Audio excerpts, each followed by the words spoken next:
welcome to this bonus training, The Curiosity Code, how to dive deep into her mind so you quickly claim her behind. What is my definition of curiosity? Well, it's a genuine desire to learn about the other person, a genuine desire / drive to see the other person as they see themselves or would like to see themselves becoming. We all want to feel seen, and we all at least want to experience the illusion, if not the reality, that we're being seen for who we are. Then there's a genuine desire to uncover what moves them and helps them define who we are. And notice the key word here is genuine.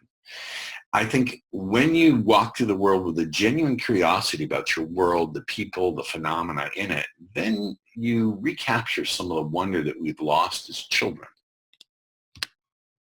Why curiosity?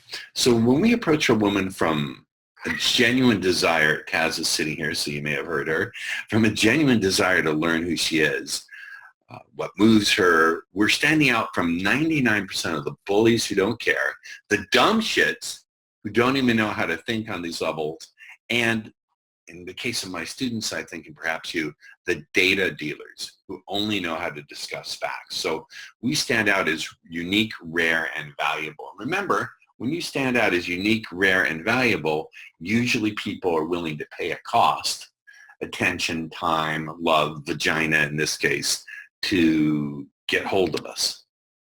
So here's a key, guys. If you can put it on a chart or a graph or it calls for a yes/no answer, if it's got data points, you're headed in the wrong direction. I remember when I was a student at UCLA, I specialized in political science with a specialization in international relations. And man, could I discuss the relative size of the nuclear arsenal of the Soviet Union and the United States of America. And did it bore women to tears? They literally walked out on, quote, dates, end quote. So stop yourselves. Don't deal in data. Dive into consciousness. We'll get into that in a minute. Remember also, you're having a discussion. It's not conducting an interrogation. So many of you women are struck that. So many of you men, I hear you do this stuff and you say, so, Debbie, what's the first feeling you get on the inside when you feel a deep connection? It's a discussion. I think some of you need to go back to square one and learn what it is to have just a discussion, a friendly discussion with a human being of any gender. Here's another advantage of genuine curiosity. Again, you get to enjoy the real pleasure of actually getting to make a connection as you learn about what makes her uniquely her. I'll say it again, instead of just reciting patterns, you actually get to learn about the person in front of you and get to know them through that. But she'll also give you tons of usable responses, verbal, nonverbal, and both. Now, throughout the years I've taught what those are, you'll hear trance phrases. So if you're asking her about, well, what was it that first moved you? What was your moment of discovery that you were an artist? And she goes, blah, blah, blah, blah, blah, destiny, blah, blah, blah, blah, blah, blah, energy, blah, blah, blah, blah, blah, channel. You know, these are words that have unique meaning to her, and you're going to repeat them back. She'll give you nonverbal responses. Her face will flush, her lower lip will get bigger.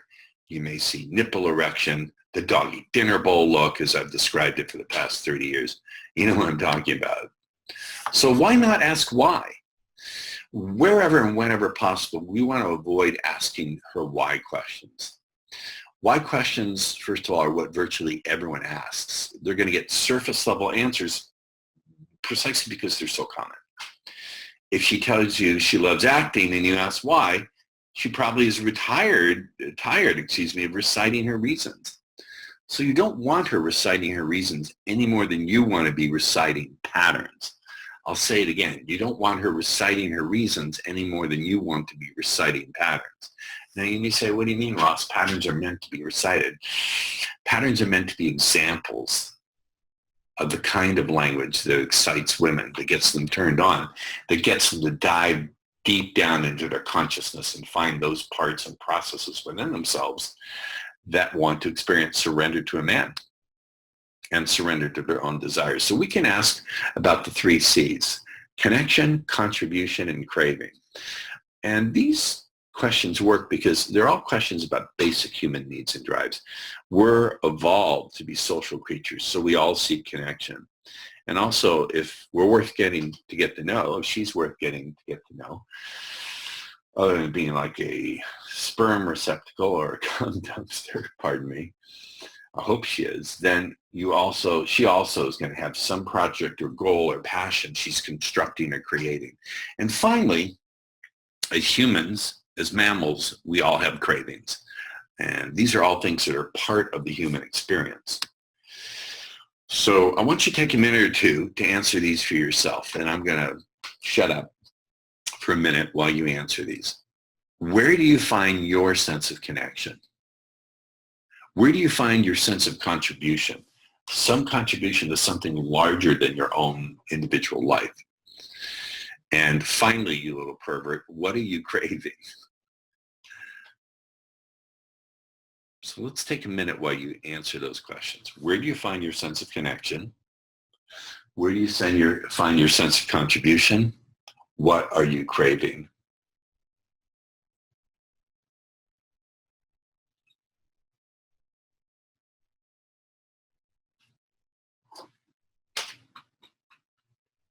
Okay, hope you came up with some good answers. So here's how you set it up.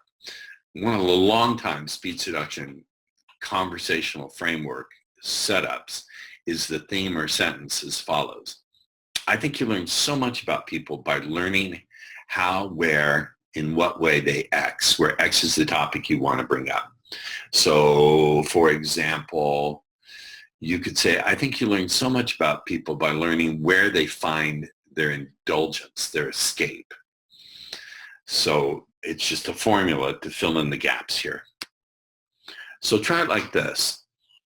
I think you learn so much about people by discovering their 3 C's. Now, Debbie, of course, is going to be curious. She's going to say, what's that? Well, there's where you find your sense of connection or contribution to something greater than your personal life.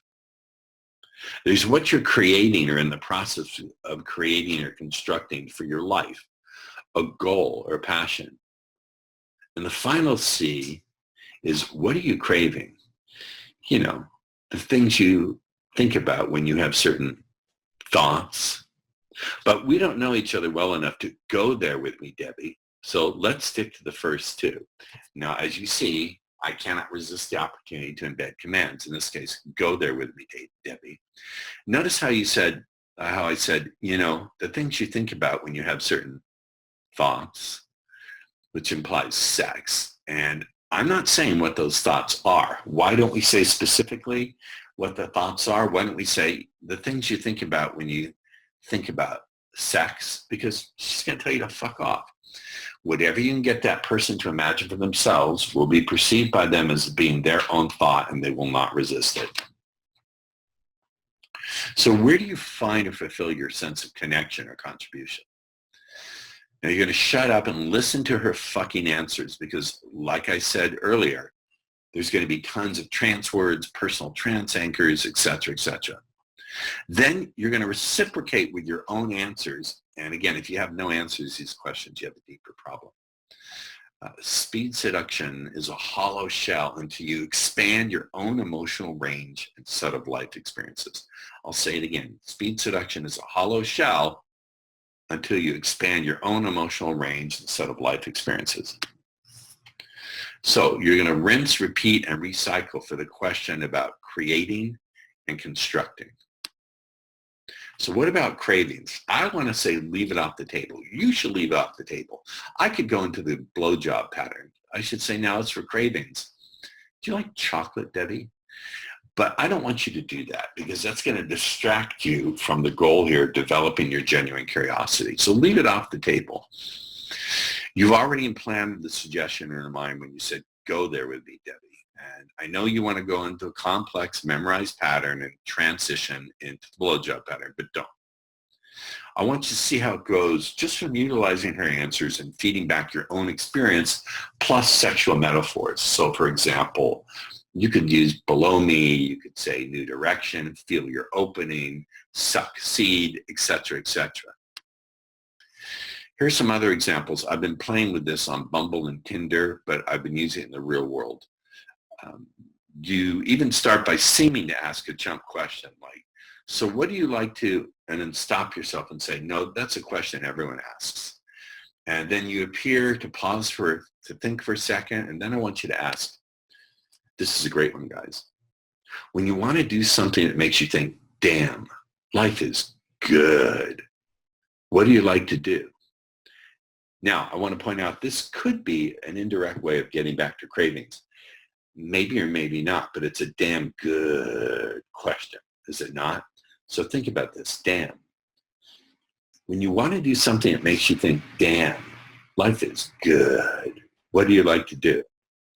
Now, if you have an activity you love and you can give it a sensory-rich description along with some sexual metaphor, give your answer, damn it. Share your answer with her when she's done with hers. Here's another way to go. If Debbie mentions she's an actor or a painter or does something else with a passion, for God's sake, don't be a dumb shit and ask, how did you get into that? Wow, when did you start doing that? Why do you do that? I've been asked so many times, so Ross, how did you get started in this? And I'm so sick of that question. But if someone comes up to me and says, Ross, how did you think this up? How did you think this up? How did you create this? Now they're asking about a process that's deeply important to me, my creativity, my thinking about new things. So I'll answer that question, but don't bother trying it on me. So if you have genuine curiosity about the subject of your passion, ask about it. Now, in my case, I really am fascinated by acting, by the craft of acting. And I do want to know that skill. I want to know, how can an actor put herself aside and create a character that can come inside her, I see the ambiguity for real, and allow herself to feel her surrendering and stepping aside. And it's very convenient that when she does it, it's also very hypnotic practice as well.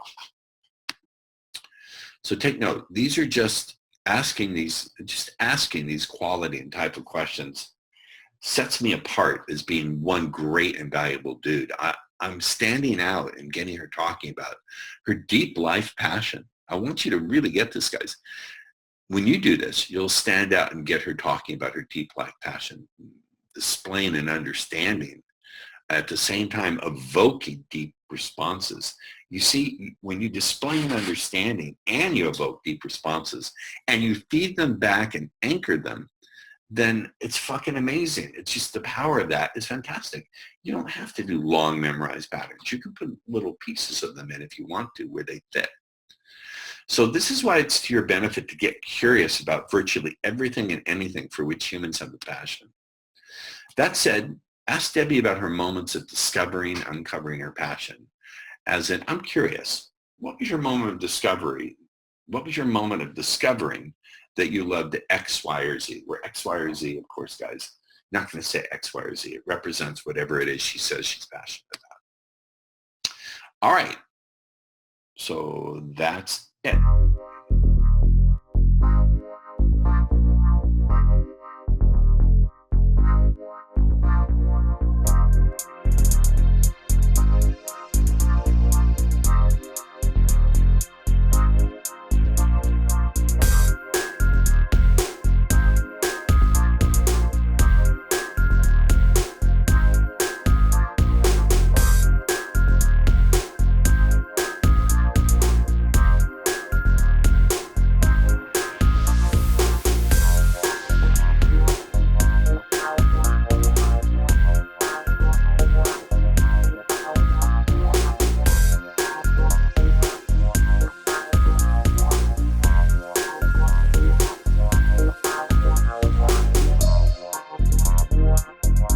Wow.